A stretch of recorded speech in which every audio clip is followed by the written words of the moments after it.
Then just give me 1 second. I'm just gonna post the link to my Facebook so people Cool, know that cool, I'm cool. streaming.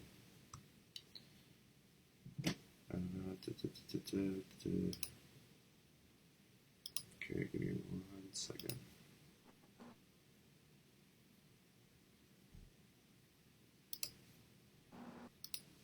There we go. So how's it going, buddy?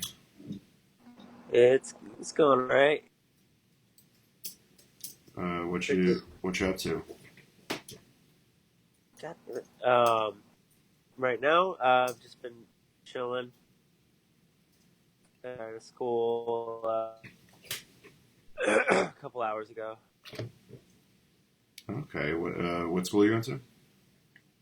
Brooklyn College, Okay, what are you studying, man? psychology. Oh, very interesting. My brother got his degree from Rutgers in psychology. Oh, How wow. far are you along in the whole thing? Oh, whew, sorry. From my log. I am basically. Uh, well, I was doing on a pre-med psychiatry, but I recently shifted that, so now it's looking like I'm a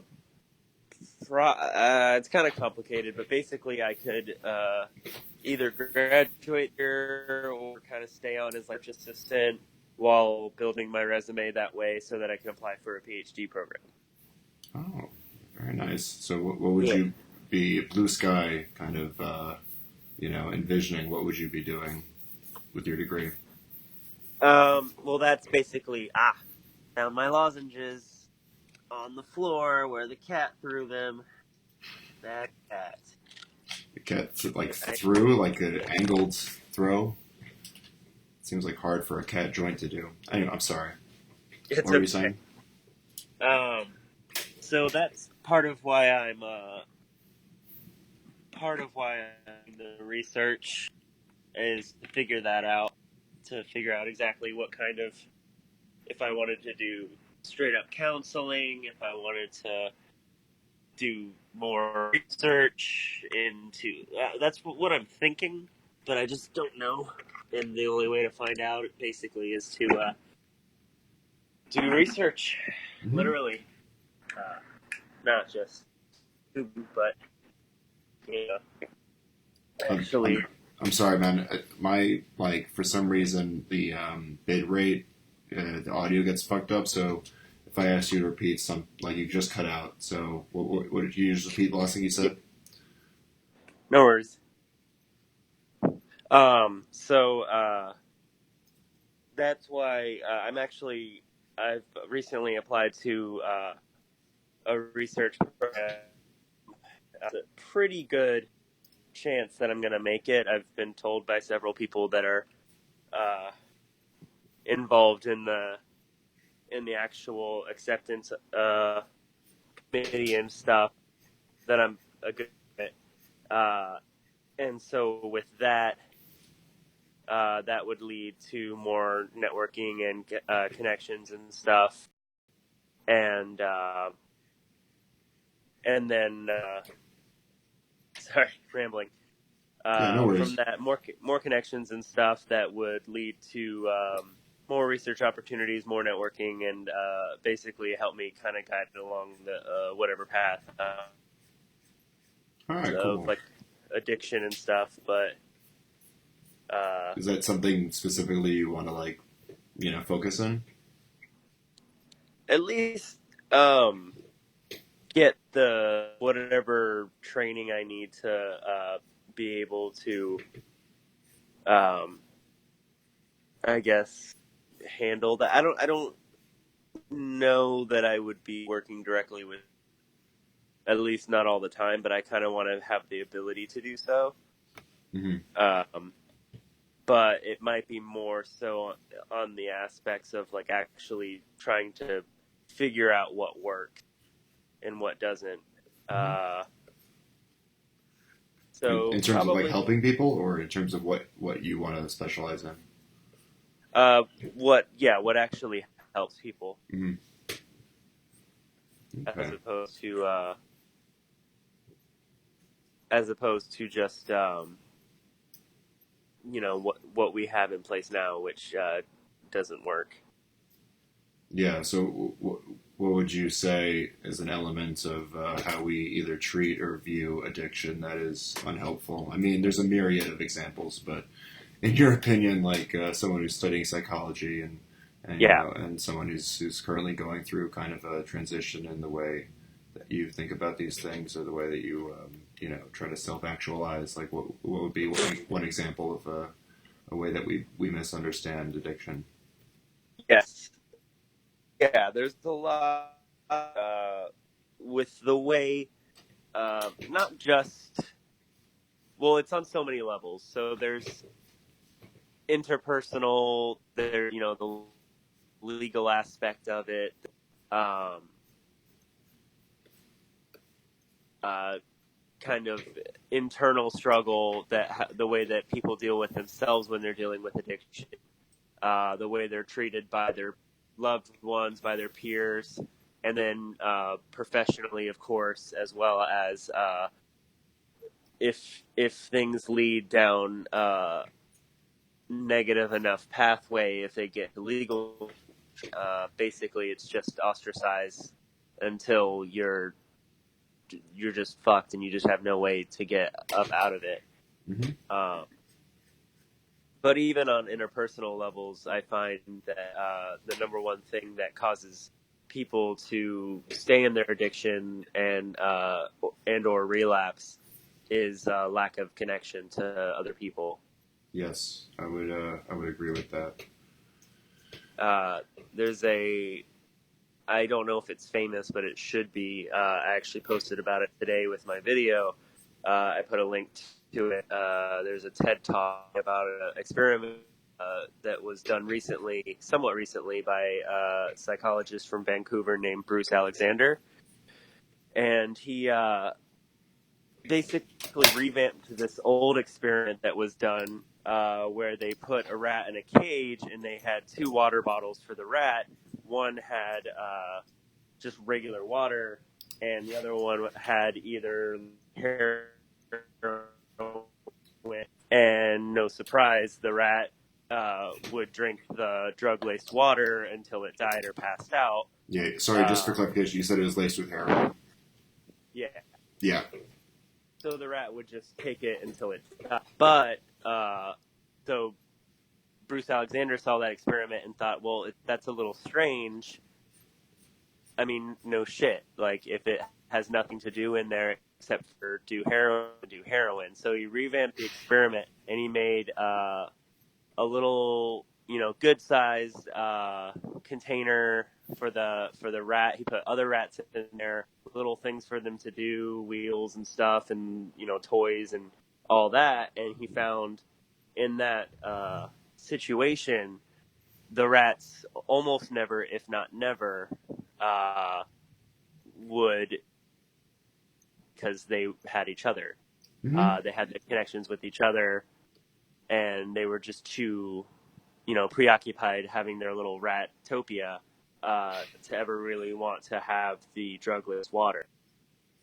There's a lot of misconceptions as well about addictive substances. Obviously, chemical and physical addictions are real, but even now we still technically, in hospitals and stuff, for if someone breaks their leg or something, the drug they're getting is basically purified heroin, but you don't leave the hospital being an addict because you go back to your normal life. Mm-hmm. When people don't have anything to go to, then they go back to the drug Mm-hmm. because it's the only consistency they have. Yeah, and it's probably one of or the only brief escape from the pain in their lives. Exactly. Yeah. One common phenomenon, I guess, amongst, especially amongst different types of people dealing with addiction, I'm trying to trend away from using the term addict because it just sounds kind of, accusatory. It has a negative connotation with it. Mm-hmm. And if I use the term about myself, it's usually just for a little bit of shock value or to kind of wake people up a little bit when they're watching my videos if they're going on for too long. But uh,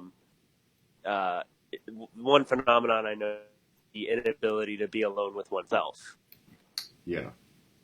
is often a pretty common trigger that I think a lot of people relate to in general.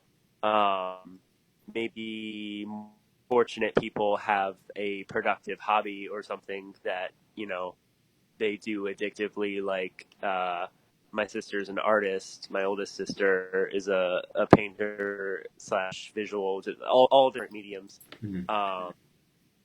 And so she draws compulsively all the time, but you wouldn't call it an addiction, but there's not a day that goes her stuff. It just happens to be like a really good thing to be obsessed with doing. Mm-hmm. So, not saying everyone should buy an easal, but I mean, hey, if you can afford it. It's hard because I mean, I have to do more research, of course, but because there's a chemical element to it as well. The fact that the brain is rewired, or is it, to not be able to achieve the same serotonin, dopamine levels that it was able to before. Actually, I was just watching a video right before we started about psychotic depression, because I'm trying to do some research for a project that I have coming up. But it was about that exact phenomenon of not being able to enjoy things that you once enjoyed. Mm-hmm. I'm not finding the word. That before is anhedonia is the actual word, and it literally means a noticeably diminished pleasure activities that you used to like. Mm-hmm. Yeah. So I would think that would come from one, like, yeah, the whatever kind of fulfillment you get from whatever vice you have. It's just going to naturally kind of like take up more and more space the more often that you do it, and the more compulsive it becomes. So Exactly. you're, even if you still enjoy doing something, you're just not going to have enough time for it. You're not going to have the will to do it because you're going to be busy doing something else. Probably drugs or alcohol or both, because alcohol is a drug, right? We can all agree on that, right? Yes, like, alcohol is a drug. It's yeah. Arguably, at least in my opinion, one of the I don't want to say worse, but yeah, I catch your meaning. Yeah, it's pretty bad, and it's legal. So, mm-hmm. Not to say that it can't be enjoyed responsibly by people, and I'm definitely not anti-alcohol, at least not yet. But not only has taken a lot from me, but I see the way it affects people that I don't, I wouldn't call anyone out or say anything to people or try to, lump them in with me. Mm-hmm. But I see parallels with a lot of people, of course, especially, in the last 5 years, I've mostly acquired a lot of friends who are going through the same kind of struggles. And I just know a lot of people that are one or two bad days from being where I, or they do, and they're just not really ready to talk about it yet, which is fine. I want people to get towards a healthier life and a more fulfilling life, but don't by any means have to go about it the way that I'm trying to do it, because I don't even know if it's, exactly the best idea, but it was something that I was kicking around for a year or two before I finally kind of got the nerve to out myself, as it were. as a drug abuser, as an alcoholic, and really start to, if nothing else, take accountability for it, because that was the number one thing that kept making me relapse is lack of consequences. Um, I would say, because I could always just, if I screwed things up with one group of friends, then I would just go hang out with another group of friends that I hadn't seen in a while. Mhm. It's real easy to hide alcohol abuse. I would say it's probably the easiest. Just because I don't know that anyone can really abuse weed, but Oh, you can. it it can be done. It can be done. Yeah. It can be done, but even then, I would say it's, yeah, probably if someone is abusing weed, it's more noticeable than if someone's abusing alcohol in a Well, secretive way. yeah. I think the culture around In it. a secret, if like in a way where it's where you didn't know, like you really did. Like I feel like it's hard if you're smoking like from dawn till dusk, like people know that about you. They just don't think of it as that bad of a thing. Yeah. But like if you're sneaking drinks all the time or something, uh, I feel like people might not notice as much. Well, the thing about addiction, and you can correct me because you might know personally might know more than I do, but my understanding is it's not so much.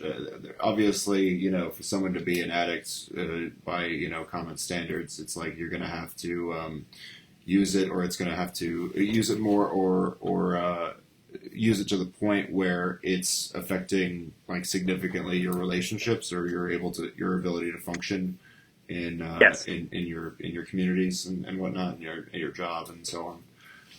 Yeah. But you don't necessarily have to do it like every day or all the time. It's all about your relationship with it, and how what kind of like gratification it gives you, and how much you really put into it, and how much you kind of identify with the use of said substance. Am I kind of making Yeah. sense? No, that makes a lot of sense to me.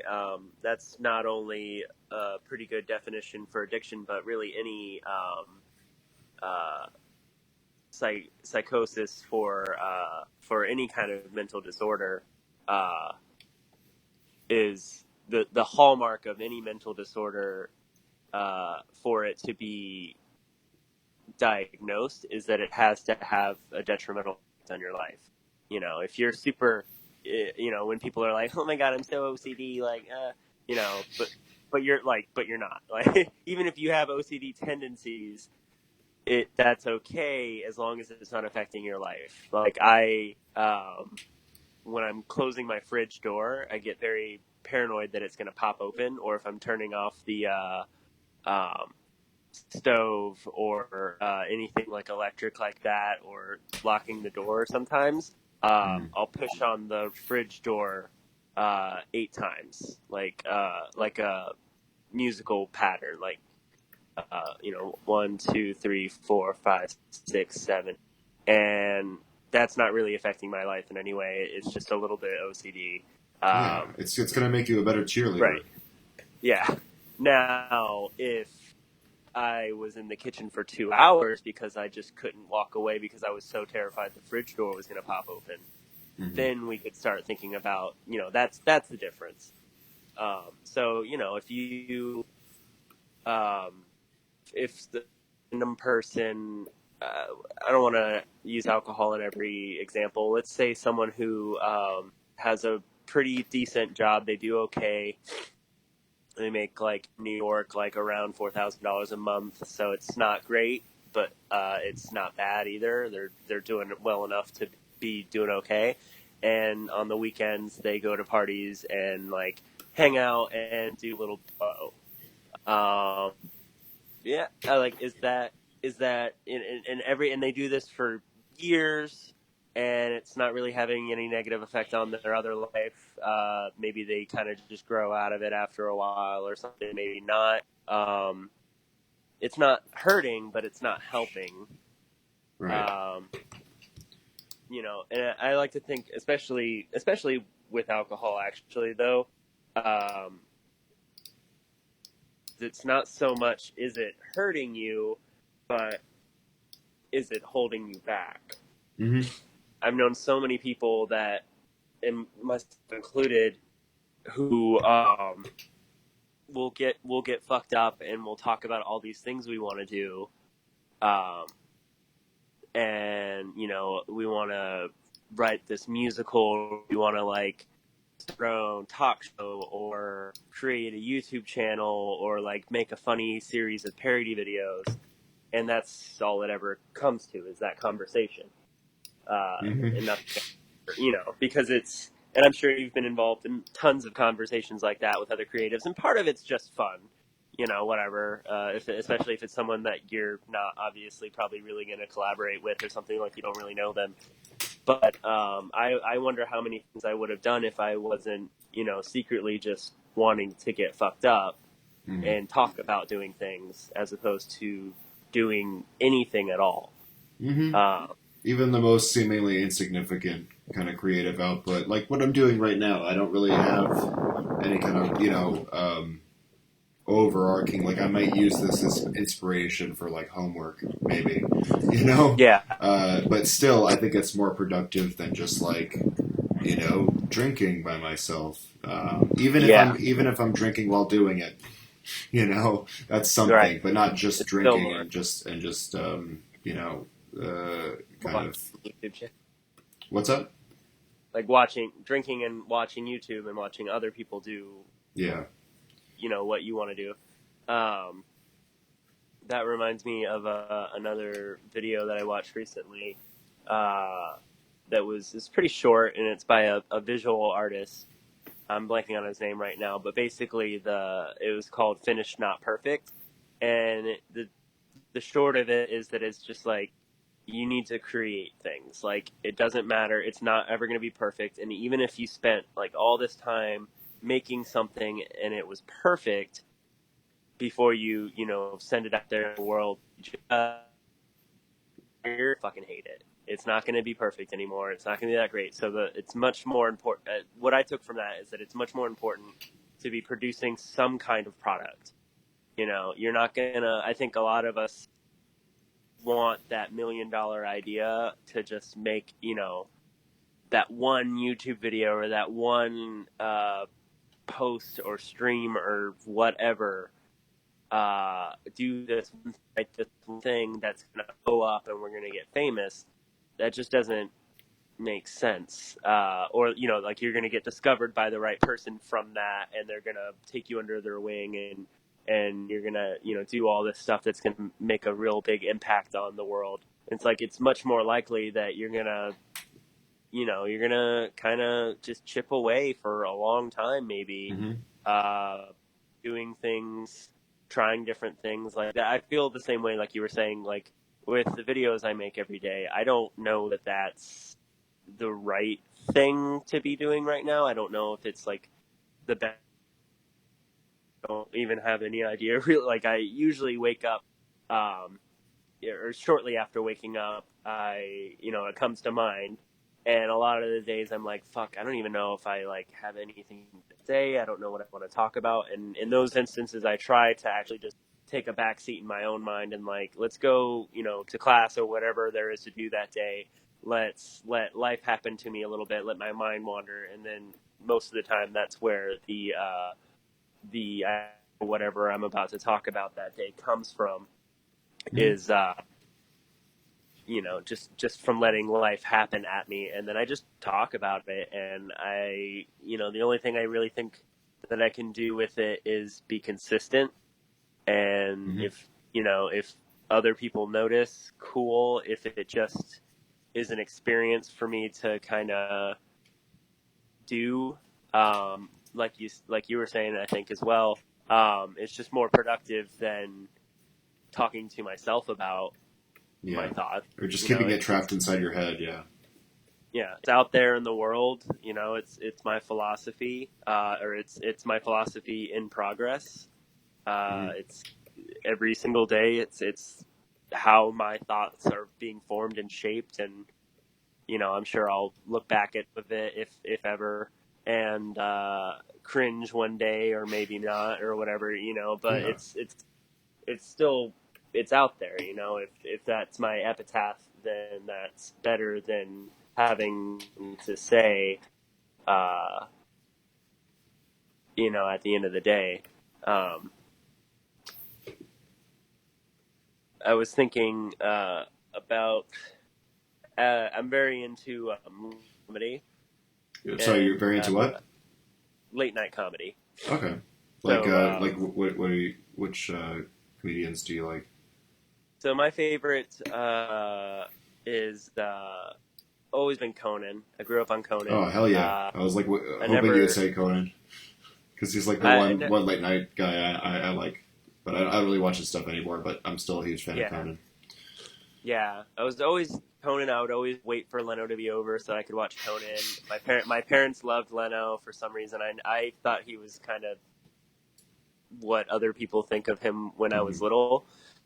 So I was always just like, yeah, I don't know. And then Conan was just goofy and silly and all that. And I tend to watch a lot of that.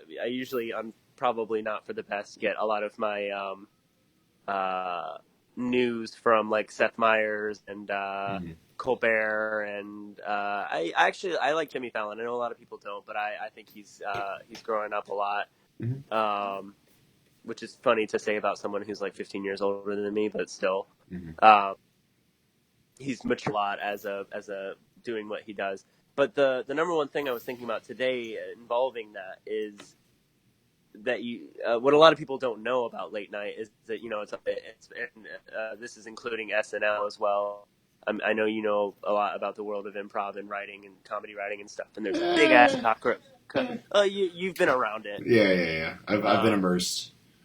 yeah. And it's what people don't realize. They think it's just a funny show they do. Um, that they just do it every, and just starts doing stuff. When we know it's the writing staff, Hmm. and most of these guys, maybe not as much Jimmy Fallon, but everyone else, they've gotten where they are because of their writing ability. Most people don't know that Seth Meyers was the head writer on SNL for a long time. Most people didn't know that Stephen Colbert, was the head writer for his shows and stuff, and Hmm. was huge on the Daily Show. Obviously, Jon On Stewart the daily. sired all of these people who are huge in the industry now. But for as lucky as they are, I guess you could say, to be multi-talented in that they are good in front of the camera and behind it, they just wouldn't be where they are. And Conan started obviously as a writer on SNL and then The Simpsons, and was still doing that actually when he first got late night. They are what they are, and they still are because of their ability to write. So I Hmm. was feeling very prophetic today, and was just thinking about like when it comes down to it, all that's left of people is their writing when they're gone. Like what they wrote, or I guess nowadays to like what you either film or record, but like your voice, however it's preserved, is the only thing left Hmm. after you're gone. And it's something If you, relatively new to like the to the layman, you know. Like you maybe you get like the odd like tape recording. Like I listened to a tape recording of my late grandmother. mm-hmm, I was with my aunt who recently passed, and she had been battling cancer for a long time. She had been in remission or she had gone into remission a couple of years back, but then it came back with a vengeance, and it was just time, I guess. But yeah, so she pulled out, or I think my dad actually, yeah, brought it from. He like found it, in some box somewhere, like a recording of my grandmother. But that's pretty much, all you get from like 2, 3 generations ago. But like contrast that with now, it's like yeah, everything you ever do or say or present, or put on the internet, it's like that's just there for your progeny, you know. yeah, Hopefully it's good. Yeah, there's definitely potential drawbacks and such to it, but I think as it's becoming more normalized, that it's Mm-hmm. gonna be a lot more good than bad. Every new thing in humanity was met with its detractors and opponents. People Oh were yeah, terrified of television when it came out. People were terrified of radio when it came out, and I'm sure fire freaked people out. Like, it's pretty scary. It still it's scares me. it's yeah.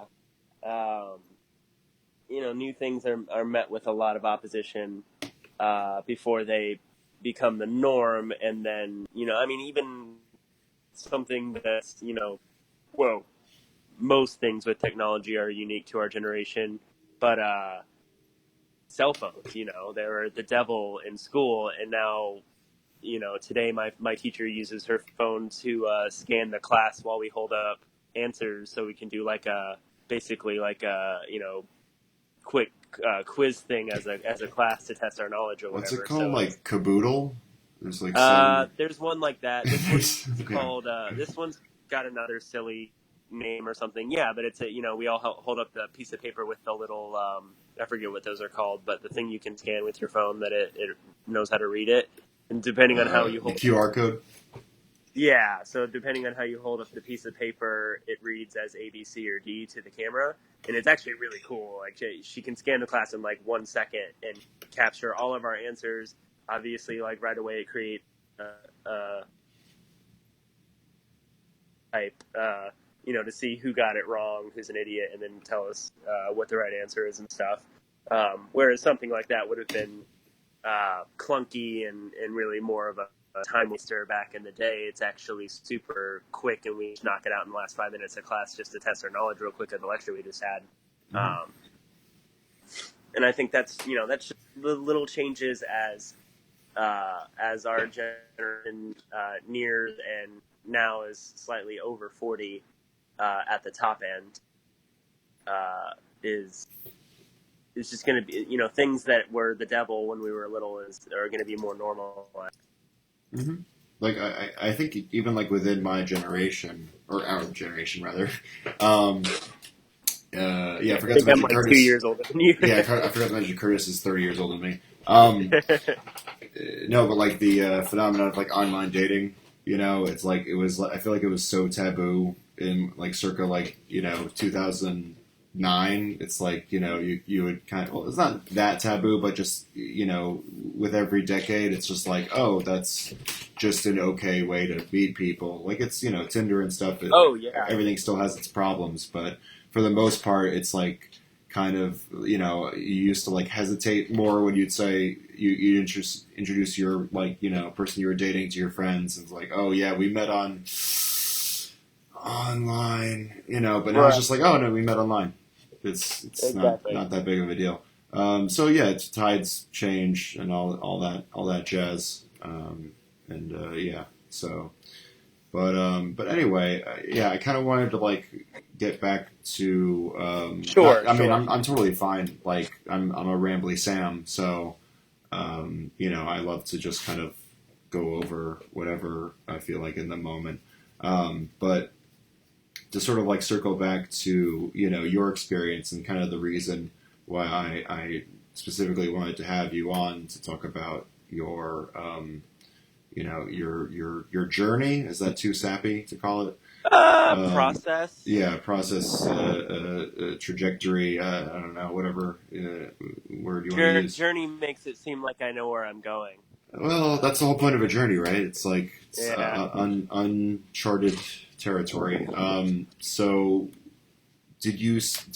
I'm not sure if you mentioned at all, or you maybe went into detail because I haven't seen all your videos because you upload every day. But I've seen a handful of them, and they all kind of come across as very genuine, just very what I like to call like radical honesty. Where it's like I'm just kind of going to be true to myself regardless. I mean, obviously there's context, but like you try your very best to you try your very best to fuck. No, to sort of be as honest as you can in any given situation, because I think that's really uh, something that is hard to do and people don't want to do for obvious reasons, you know. But I think it's people who are kind of able to cut through their own bullshit, not just bullshit in general, but just their their own personal bullshit that I think deserve high praise. So I commend you for that. Thank you. That means a lot. I really do appreciate that. That's kind of, if I had to say before I started, or when I first kind of imagined doing this a couple years ago, if I had to say what the goal would be to what I want my perception to be, that basically be it perfectly. Um, just sort of, I always find that is extremely high praise uh, to be considered uh, very honest and what did you say? Radical honesty. I like Mm. that. I might incorporate that into a video. Oh yeah, So so be it's on the lookout. of I'll give you course. a shout out if I do. Oh, that'd be very Um, very kind of you. I put your YouTube channel in the description. Just yeah, for oh, anyone who's thank you interested. very much. Yeah, Of yeah, course, of absolutely. course. It's yeah. I don't know. What would you like me to talk about first? Give me all the Anything? juicy details. Okay. No, I mean, I am genuinely curious. It's really how much you want to divulge. Well, Um, as you were saying before, I definitely don't tend to hold anything back. As far as like you were saying, it's very true. Uh, Most of the bullshit that we deal with is our own. It's the just the way that we've learned how to deal with the world, I guess, and we're all constantly just bombarded, and it's maybe even more than it has ever been in history. Every day we're just bombarded with bad news and just other people's shit, and it is a relief for me, some in a way. You said it seems difficult, but I find it actually exceedingly easy uh, to just, maybe it's because I'm just talking into my laptop, and I tend to not really watch the video. I let it kind of play in the background just to kind of hear myself a little bit while I'm uploading it, but I don't like to sit there and carefully study anything. I don't ever reshoot unless it's like a total fuck up in the first couple seconds, but like otherwise it's generally just one take. Um, the last two, I'm trying to cut them back down a little bit in time. I'm just playing around with different things right now, but keeping them closer to 2 minutes, I'm hoping might uh, just get a little bit more viewers. That's not necessarily something I am going for. Like I'd be lying if I said I don't want people to watch at all. Uh, but I don't want it to lose the earnest intention I had behind it, which is basically for other people out there to watch and go, "Oh my God, thank you! I thought I was the only had this experience," or even if they don't want to come out and say it or whatever on a public venue or something. I get a lot more messages actually than comments or likes, yeah, which sure, to me buddy. is No, just kidding. it's a lot more it's a lot more impactful to me for people to reach out directly. It's helped me reconnect with family members that I never really talked to before, that I never really knew. Mm. Got me closer with my family. It may end up ostracizing me from some people, and that's it is what it is. Yeah. When you put yourself out there publicly, then you open yourself up to criticism. So I try to keep it positive and honest, and it's a little something for everyone, I hope. Uh, Mhm. and so kind of forgot what No, yeah, what my point was I with totally that. got you. Yeah, yeah. No, man, I have to say that I'm going to guess I'm probably not in the same situation as you. I kind of so what I want to ask before I kind of give any sort of like comparisons or Sure, analogs to my life is like, did you hit a rock bottom or like what they call I forget there's a specific term, but it's like a high bottom where you have the realization, but it's not necessarily like at the bottom of it's not in the inside the whale. It's not inside the belly of the whale. You know, like what was sort of your turning point? Mm. Um, yeah. I mean, I've had maybe uh, two or three, well, maybe just two kind of rock bottoms. I would say, one of which I guess wasn't really rock bottom, or else I would have changed. But I had a period maybe about 2 years ago or so where where I managed to be sober for about 6 months or something like that, maybe 5 months. But I So was you said 2 years full ago. time, something like that. Mm-hmm.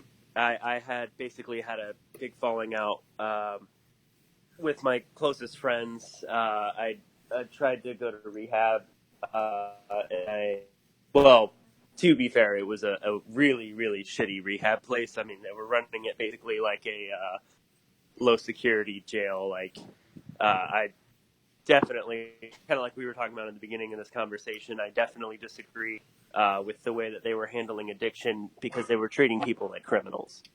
Uh, Oh but boy, anyway, yeah. yeah, so I left that, and then that ended up with me being told essentially to we were coming up on our lease getting re-signed, and I was very politely and very uh, you know trying to be considerate of my feelings and stuff, but I was told, basically we would like you to not sign, like get out, basically. Oh, So that what? was a Okay. What? So what do you think was the main reason for that? I would, if I had to say, it was that uh, based on the closeness I had with the people involved, that they, I'd put them in a very hard position because I was not I was not trying to make my situation any better. And even when I did for a little bit, I just would, I would keep making choices um, that would snowball into me relapsing again continuously. And I think after making the choice to leave rehab and then immediately like not trying anything else to get better, not really trying hard enough to seek a counseling or therapy or groups or anything. I think at that point, they had to really look out for themselves. So there's no ill will or anything. There's no Mm. um, negativity. I totally get it. At a certain point, if a person, because I know I'm going to encounter this as but if a person, I actually take this quote from Scrubs, one of my favorite shows. Me too, Uh, brother. but there's the episode where JD gets really down because Nicole Sullivan's character dies of an overdose. Mm. She plays a really annoying patient that him and Dr. Cox, they hate her guts, but then she comes in and she actually ends up dying From in the hospital. rabies, I recall. Well, they initially think it's a suicide, but then they find out that's a whole different plot line, and they find out that it was rabies, and that's when Dr. Cox has his whole thing. But anyway, JD basically, bottoms out because he thinks, that he should have done more to save her, and Dr. Cox is like, look, you can't, out there, you can't save them, and like if people don't come to you for help, it's not that it's like not, you don't become completely callous, but like you can't save everyone. And that's something that I'm sure I'm going to have a problem with too if I continue, on the path of trying to in any endeavor that I do, working in addiction and stuff like that. Like I'm gonna meet people that I can't help, but if they're not trying to get help, and that's like what circling back to what I was talking about. I wasn't trying really to get help. I was still more interested in just getting back to my comfort zone, which was drinking myself to oblivion. Uh, so that that was about 3 years ago ish now, maybe a little less. This most recent time. So I don't want to get into too many details about that. Just not because of anything on my part of it. If it was basically if it was something concerning just me, I would have no problem talking about it. But if it concerns other people, I don't want to necessarily include anyone that might not want to be included if I talk on a Of public course, forum. yeah, But that's a responsible choice. yeah, but yeah, there was definitely a rock bottom, and I think maybe the impetus to like besides that I said before that I'd been thinking about this for a couple of years now about doing these series of videos. Or, well, I say series, but I don't know what the plan is exactly with it. Yeah, like but daily vlog. Yeah. yeah, if anything, that's really all it is right now. But I think the reason why I would say that there wasn't multiple rock bottoms is because theoretically there should only be one. And then a total turnaround. And I think it's, obviously it's way too soon to say, that anything has necessarily, that I've hit the turnaround and now it's just all roses from here. But what would happen is that, something really bad would happen, would, experience, a blackout, or I would pass out or something, or I would get fucked up at work and get sent home, or worse, or get fired, or have a falling out with a friend or a significant other or something. All different things, dozens of instances, and I just here and there, I would try to sober up for, a couple weeks here, a couple weeks there, maybe a couple months in a row here and there. Never anything more than like 2 months besides the one time. Yeah, it was just a cycle. And I think in the midst of my last binge, most recent binge, whatever, I guess I was, because what most people probably won't necessarily know or realize is that I was like definitely at least technically drunk for like the first 3 videos. Mm-hmm. At least had alcohol in my system, because I had enough of a push to make the first one, and then after that, the Pandora's box was open, and so I made a follow-up, and then I made another follow-up, and, well, actually, I would say maybe it's just the first 2 videos, because whichever one is I can't remember if it's the 3rd or 4th that says, like, following up or something. I was sober in that because it's daytime, but, well, that's not necessarily an indicator, but, right. But, yeah, once I started doing it, that kind of circles back to the accountability thing. And it's like, now there's so many people supporting me, and people that reached out from high school that I haven't talked to in 10 years. Family reached out and gave their advice, and I still, I'm still talking to them daily now, and telling, their own stories and stuff as well, which is really to me. I appreciate people wanting to help and stuff, but I feel like I tend to be someone that people are comfortable talking to. So to have it kind of circle around, them wanting to help me ends up with me being able to help them is good. I wouldn't feel comfortable if it was just people reaching out because they felt bad and want to try to fix me or whatever, or get me to stop talking about my problem on a public forum or whatever. Because I'm sure at some point, if this keeps going, I'm gonna experience that, or maybe in person. I'm kind of isolated where I'm at as far as living in Flatbush, going to Brooklyn College. I don't really see anyone that's not at my school. Right. And I don't hang out with anybody from my class. They started back up. So I don't really, I don't want to say I don't have any friends, but I don't hang out with anybody, out here, at least not yet.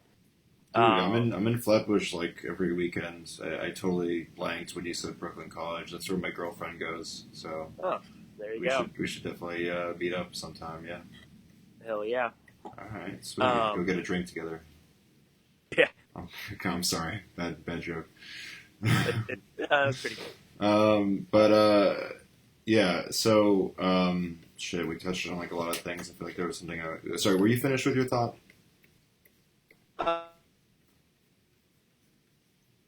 It's gonna be interesting if and when.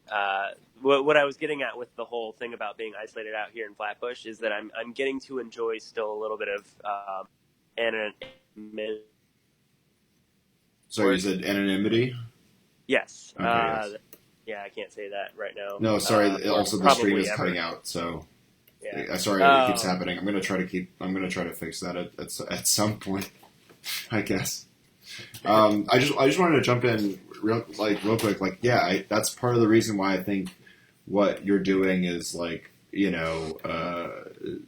sounds a little hyperbolic, but so incredible because one, you're putting your professional and social sort of status in a bit of a chaotic situation because now everyone kind of knows that this is what is going on with you, and it's kind of you can't really dance around it anymore, right? It kind of fundamentally changes the way that people look at you and the way that people. Yeah, that's what I was starting to get at. Basically, no one at school, including any of my professors or anything, are aware of the videos yet. Yes. Yeah.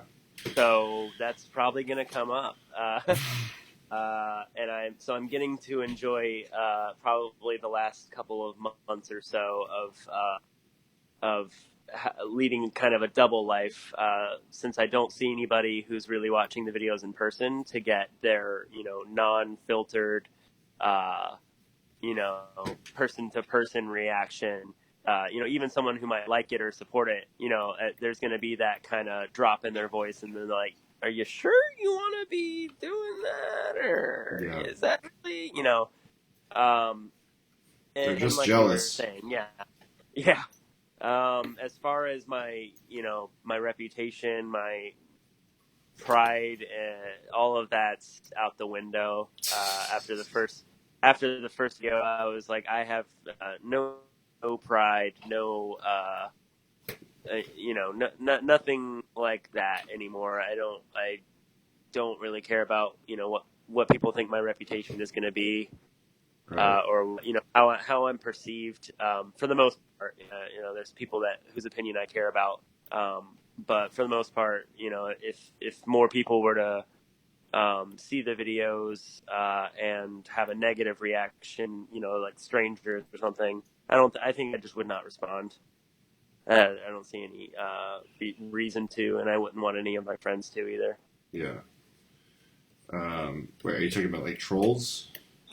Yeah, trolls or Republicans or mostly trolls and stuff, or I don't know, overly concerned people or something. I really haven't gotten any. That's where I was a little surprised, and maybe it's just because I don't see a lot of people in person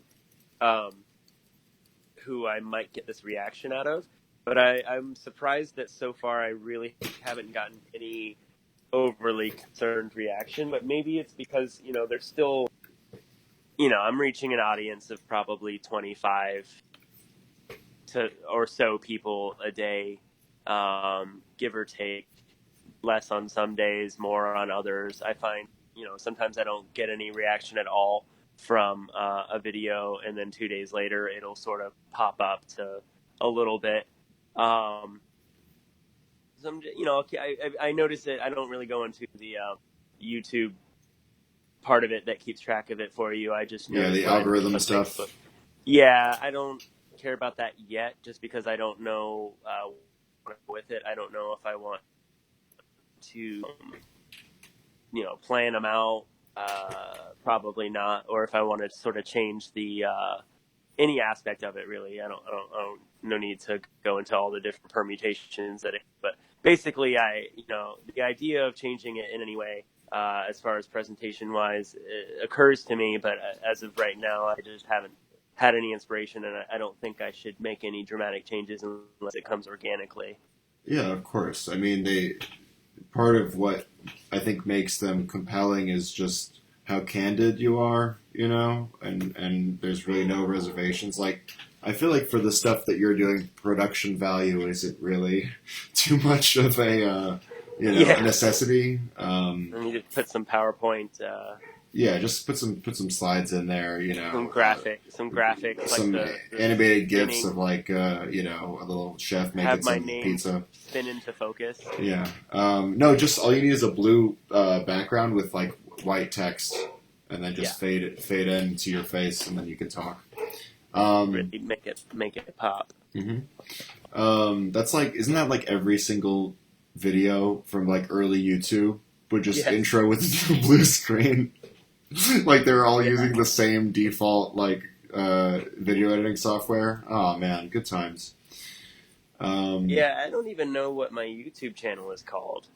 It's probably just your name, I'm guessing. I think it's just my name, but if you YouTube my name, you get like 10 black guys.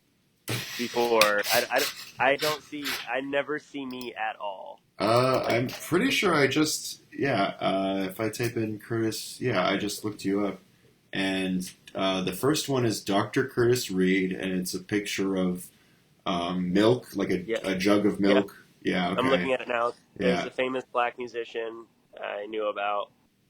Hey, but there's me. Yeah, there you are. There you are, dog. That's me. Yeah. I should probably put my picture.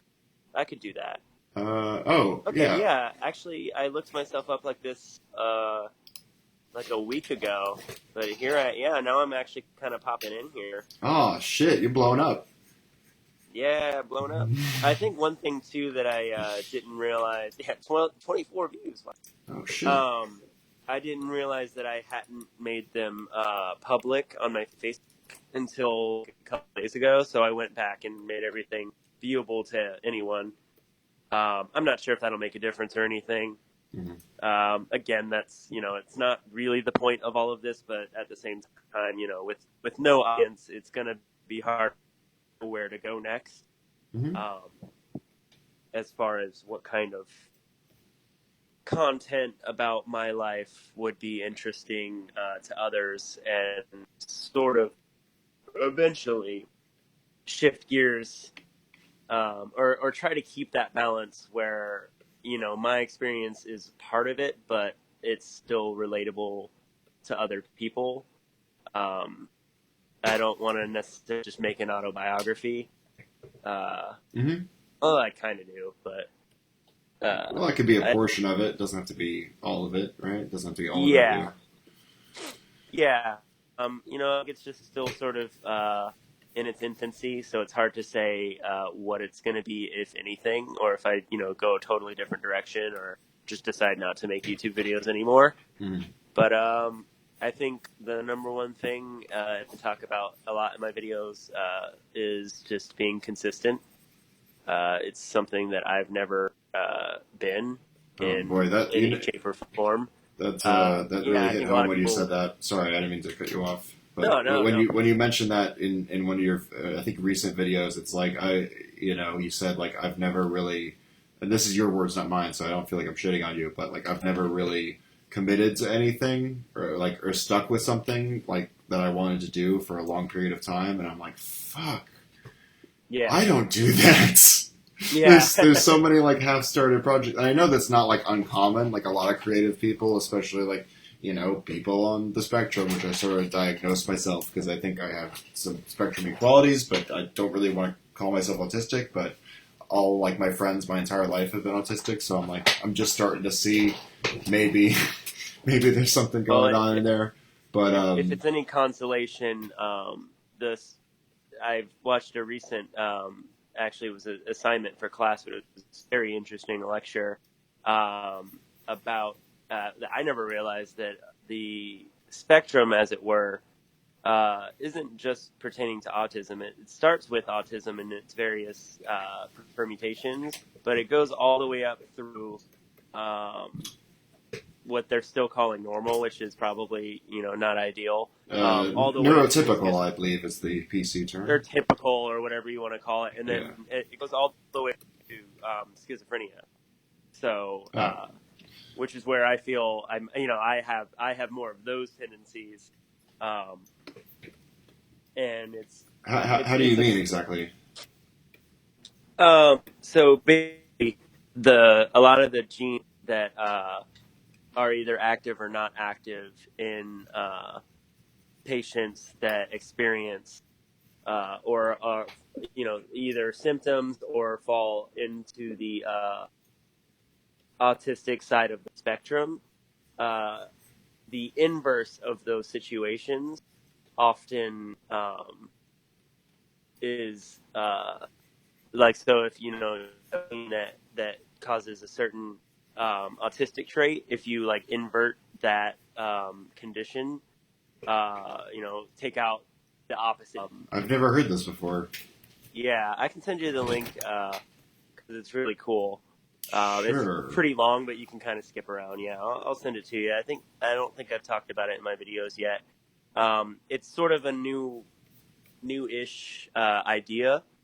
I certainly not doing it a lot of justice right now, but I'll send you the thing and you can look into it because it's a very interesting take on it, and it makes me feel like the spectrum is large It's a from end spectrum. to end, Yeah. and you don't, and no person is cleanly where they are for their whole life. Different things like epigenetics and um, substances and stuff will affect your standing on that, as far as your cognitive processing and stuff like that, and just how you, the figurative you, um, functions in the purely objective sense of the word. Hmm. Yeah, that's very like epigenetics. Like, oh boy, like that's a wild study or theory. Like, is that like the way that So you're? basically just you weigh. So obviously our genes are carried down from our parents, and for a long time people just assumed that was set. But there are environmental factors that can change your that can literally change your DNA down to your Wow. gene.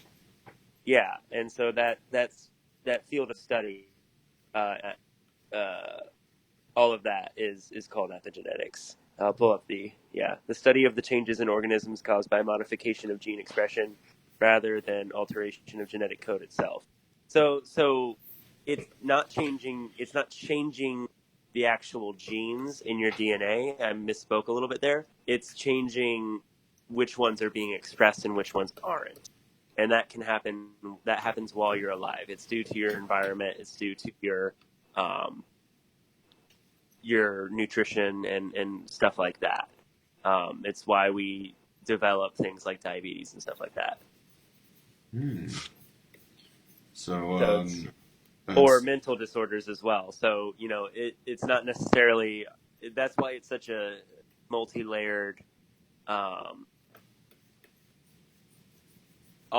most mental multi-layered, because we can't say this causes depression or that causes depression, because we don't know if you're born with it, or if it's because of your environment that's causing your genes to be expressed in a different way, or if it's because you're just upset all the time and you're just like stuck in that state of mind, or there's so many different possible causes in all the time, but it's hard to get conclusive findings. And then on top of that, there's the general media and stuff that just doesn't want to listen to science. So, and it uses that is often disrespected or seen as just hackery and stuff like that, especially by Cruise.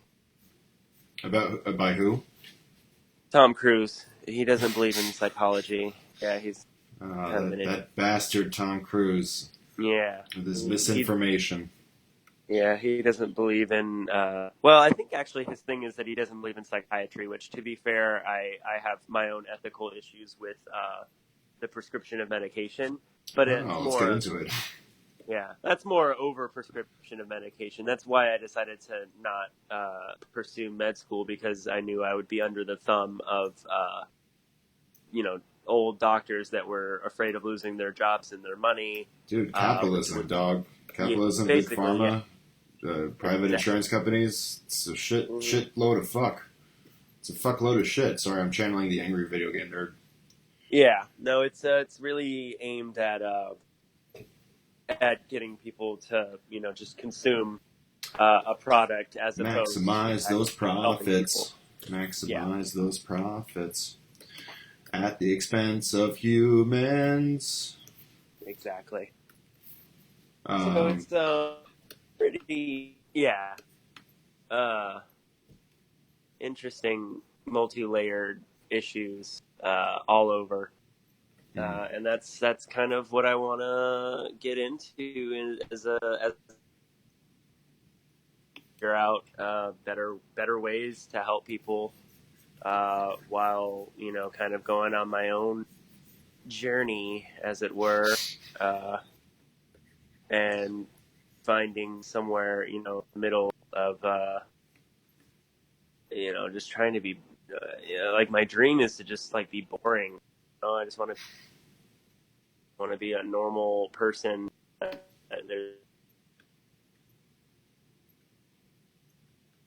Yeah, that's the ideal, right? Yeah. Whatever people's idea of health is, it's different for each person. We just sort of have a consensus to go by on what it means to be healthy. Yeah. So I'm trying to think if there's anything else, because I think I'm gonna, this turned out to be a relatively shorter stream than what I typically do. But I feel like we can always come back to these things, because it's great having you on, man. Like I'm super glad that you were down to chat about this in a more long form, format. Because that's where it's my pleasure. Anytime you need a guest and I'm available, I'll keep that in the back of my mind. If there's anything, maybe I'll have some things, at least some topics and stuff, to kind of keep it guided. Mm-hmm. And at some point, I think one thing I am considering with videos at some point is incorporating interviews and just kind of guest speakers and stuff. So at some point, especially if you're going to be in Flatbush, you can. I'm sorry, you cut off that last part. I'm assuming you're inviting me to come on a video. Oh, God, no. Why would you think that? Wait, you cut out again. Is that what you're saying, or is it no? Yeah, absolutely. Okay. Just making sure. Anytime. What's up? Yeah, no, I was just making sure. Yeah. All right, man. Did you want to check out what I've been drawing this whole time? Oh yeah. It's a little alien boy. I love drawing butts. What can I say? I'm sorry. Are you looking at it? Yeah. All right. Yeah, it's me. It's it me. Yeah, it's just a little alien boy on a log. So yeah. All right. Well, this seems like a decent enough place to wrap up the whole thing. But yeah, I'd love to talk to you again sometime soon. I'd love to be streaming more. That's also something that I think I can sort of meet your bid, your creative bid. Yeah. Because now there's some fucking competition out there. Yeah. We're rivals, is what I'm saying. And I'm going to stop at no lengths to destroy everything that you have. Just fair warning. That's fair. Yeah. I'm going to mass flag all your videos. I'm going to get my 3 viewers to flag your viewership.